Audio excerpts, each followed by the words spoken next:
Lula prega paciência com mudanças de estrutura dos ministérios. Tom conciliador. Vamos ver aqui. Isso é da Agência Brasil. Presidente adota tom conciliador diante de alterações do Congresso à medida provisória que define as atribuições dos órgãos do Executivo. Texto atual tira funções importantes dos Ministérios do Meio Ambiente e dos povos originários. Vamos lá.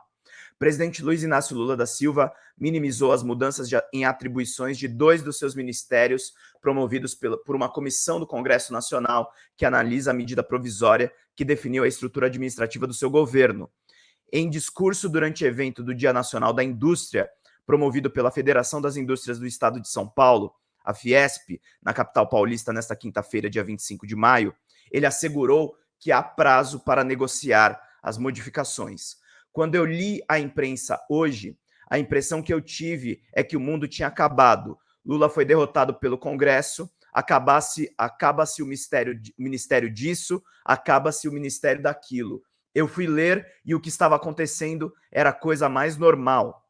Na noite de quarta-feira, dia 24 de maio, a Comissão Mista do Congresso Nacional aprovou o relatório do deputado Isnaldo Bulhões Júnior, do MDB, sobre a estrutura de governo com a retirada de diversas funções do meio ambiente e da mudança de clima, o MMA, também do Ministério dos Povos Indígenas. O presidente prosseguiu com tom paciente. Até então, a gente estava mandando a visão do governo que nós queríamos. A comissão no Congresso Nacional resolveu mexer, coisa que é quase impossível de mexer, na estrutura de governo, que é o governo que faz. E agora começou o jogo. Vamos jogar, vamos conversar com o Congresso e vamos fazer a governança do que a gente precisa fazer. E o que a gente não pode é se assustar com a política. Eu vou repetir, toda vez que a sociedade se assusta com a política, ela começa a culpar a classe política e o resultado é infinitamente pior, prosseguiu ele, reforçando que vai atuar para evitar que as alterações sejam definitivas.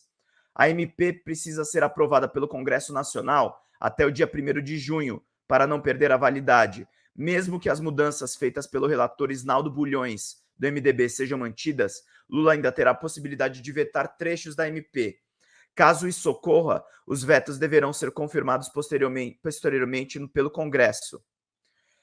Nós já tivemos lições, e é importante a gente lembrar, por pior que seja a política, é nela e com ela que se tem as soluções dos bons, dos grandes e dos pequenos problemas desse país, enfatizou o presidente em discurso a líderes empresariais sobre o assunto.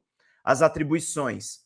Entre as mudanças no Ministério do Meio Ambiente e mudança do clima, o relatório aprovado tira da pasta a Agência Nacional das Águas, passando a supervisão do órgão ao Ministério de Integração e do Desenvolvimento Nacional. Já o Cadastro Ambiental Rural, o CAR, um cadastro eletrônico obrigatório a todas as propriedades e posses rurais, passa a ser vinculado do Ministério de Gestão e da Inovação em Serviços Públicos. O relatório ainda retira da competência do Ministério o Sistema de Informações e Saneamento Básico, o SINISA, o Sistema Nacional de Informações sobre Gestão de Resíduos Sólidos, o SINIR, e o Sistema Nacional de Gerenciamento de Recursos Hídricos, o SINGRE. Os 3 sistemas serão de responsabilidade do Ministério das Cidades. O relatório votado na noite desta quarta-feira também retirou o Ministério dos Povos Indígenas sua principal atribuição, que é de demarcar as terras dos povos originários, devolvendo a pasta de Justiça e Segurança Pública. A ministra do Meio Ambiente e Mudança de Clima, Mariana Silva, afirmou nesta quinta que o governo federal vai continuar a dialogar para impedir a retirada das atribuições da pasta. No caso do marco temporal das terras indígenas e das mudanças que o relator está propondo na matéria, ainda foi feita a votação final pelo plenário da Casa. Então nós vamos continuar dialogando até que o momento da decisão final, que é a do plenário, ainda temos até terça-feira para dar continuidade aos diálogos e, obviamente, que o diálogo interno do governo está acontecendo. Em nota oficial, a ministra dos Povos Indígenas, a Sônia Guajajara, adotou um tom mais crítico contra as alterações da pasta que praticamente esvaziam as suas atribuições.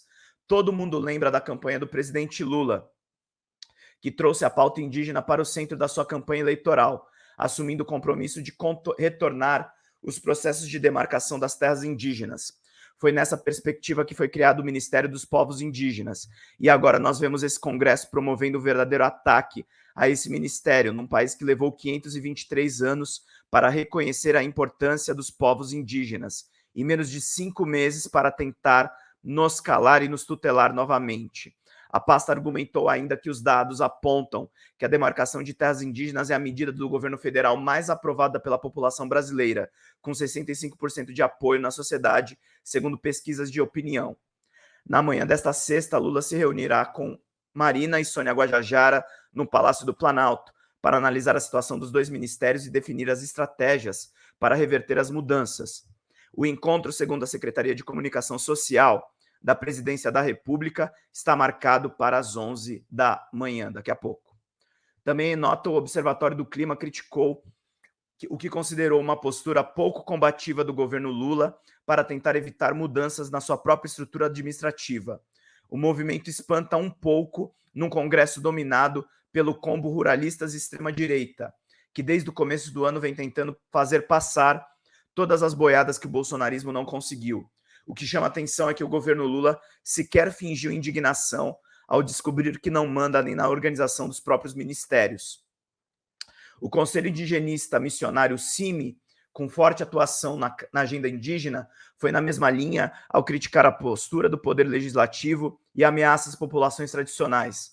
Além da tentativa de subalternizar o Poder Executivo com essas manobras abusivas, os parlamentares fulminam setores muito sensíveis do governo, em especial aqueles conduzidos por duas mulheres que têm relação imediata com a cultura ribeirinha, ambiental, indígena e camponesa. É o sinal sonoro do açoite ideológico e econômico imposto à pauta dos povos, seus direitos constitucionais e as suas mais diversas culturas, diz a entidade. Reportagem aí do nosso querido Pedro Rafael Vilela, na Agência Brasil, bastante extensa.